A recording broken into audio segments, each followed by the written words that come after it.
Hi, everybody. This is Jill, the private investigator, and I am here to speak about a couple of things that I had forgotten in the previous video as far as the Andy Morphew interview went.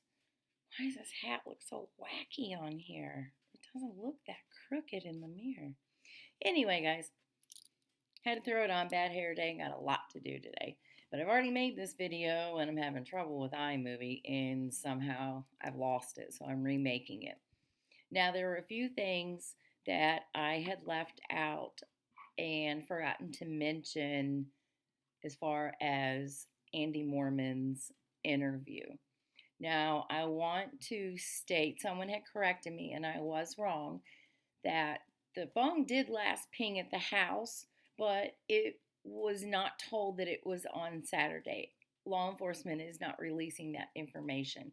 But if we take into consideration her phone call that or her text exchanges between her and the friend about the wedding had abruptly ended on Saturday, and then I don't know of anyone coming forward and saying that they had spoken to her since then. And I guess that's why I had assumed that it was Saturday that it last pinged in the house. Now, Andy Morphew said that it was completely out of character for Suzanne, but at midnight on Saturday, her Facebook was activated.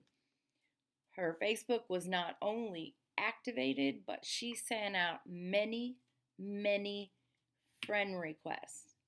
And oddly, they were to people that her brother had gone to school with, Andy Moorman. Now, Andy is 14 years older than Suzanne. So, why all of a sudden would she, at midnight before Mother's Day, the night before Mother's Day, send out all of these friend requests? That makes absolutely no sense. And to Andy's friends, that, I'm just speculating here, but that to me sounds like someone staging.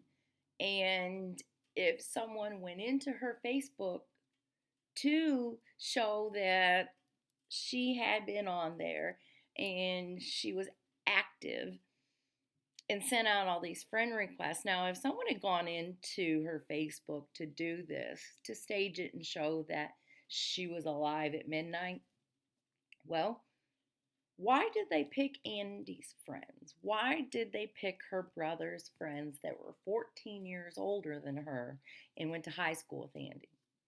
My theory on that is she was obviously friends with the people that she had gone to school with and that she knew, family, friends.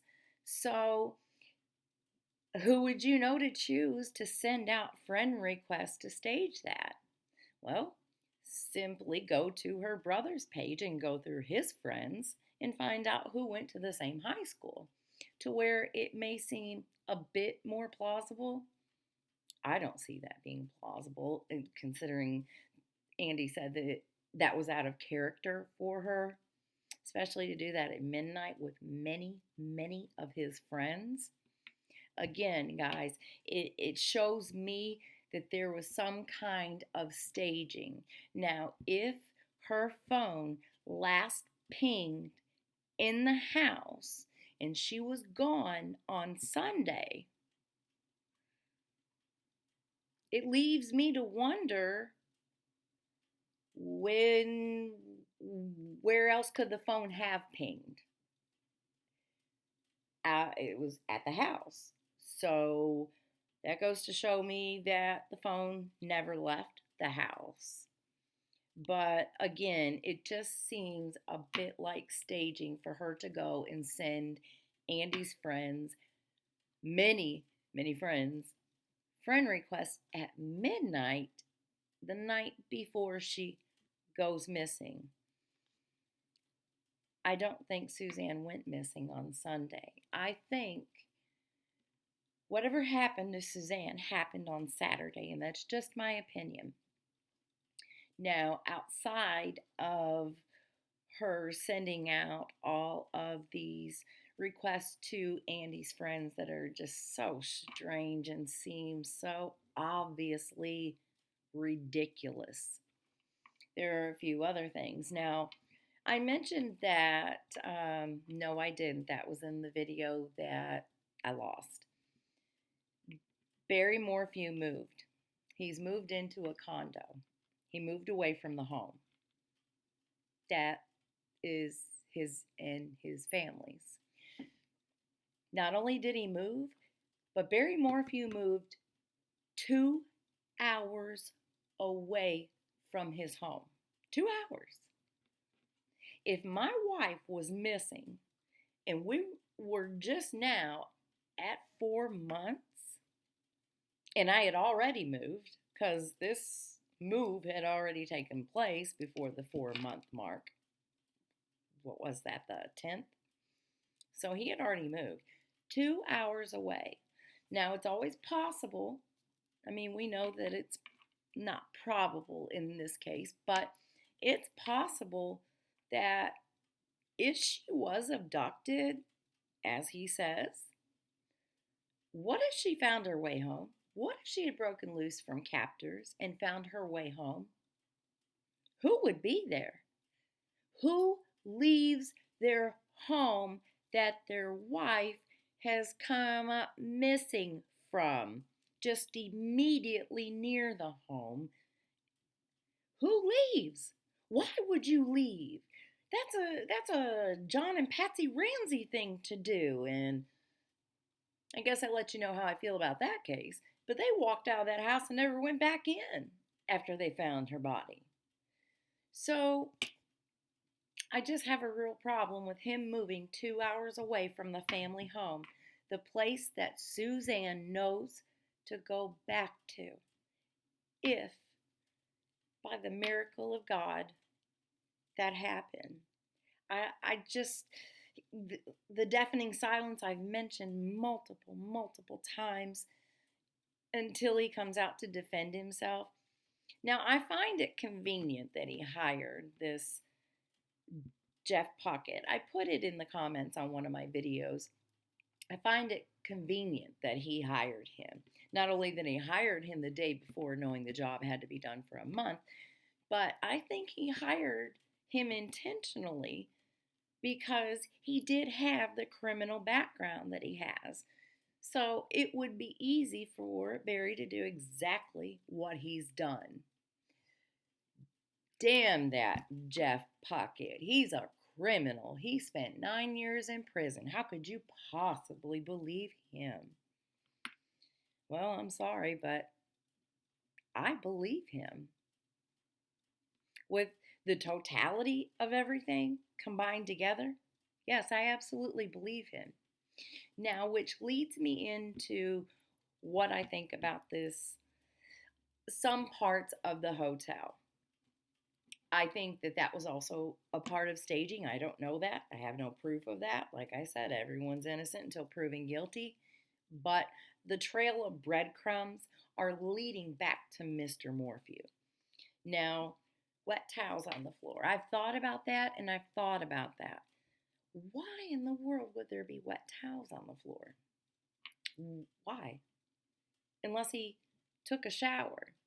Now, my question to everyone is, if you get a phone call from your children on Mother's Day, Dad, we're worried we can't get a hold of Mom. Have you spoken to her? Dad says, no. He tries to get a hold of her, supposedly. He can't. Has to call a neighbor. The neighbor says, nope, she's not there. And the neighbor, why the neighbor was the one to call law enforcement, I don't know. I'm glad she did, but I just find it odd that it wasn't an immediate family member. But any hoot.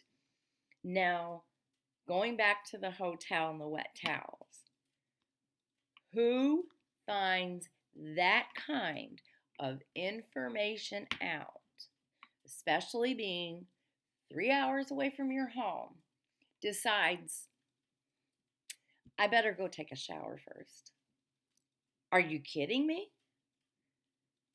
I mean, if I was in a robe, I would have torn off out the door. I just his behavior, his actions have just spoken volumes and not in his favor.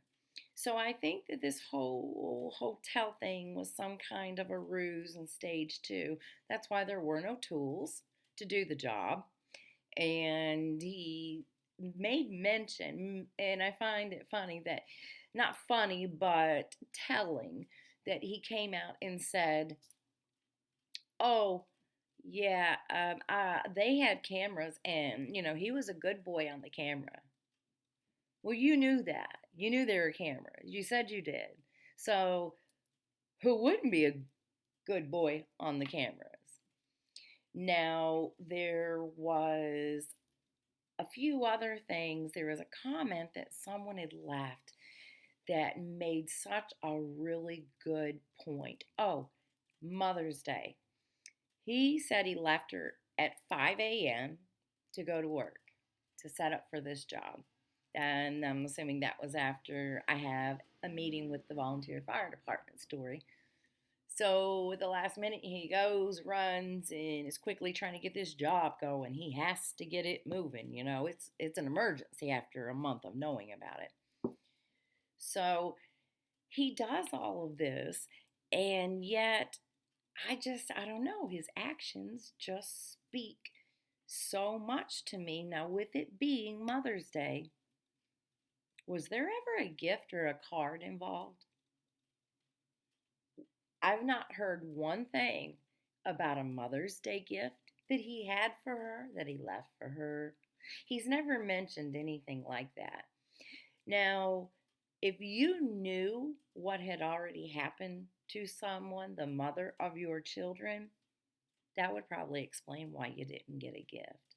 If you knew that she wasn't going to be there. That's my opinion.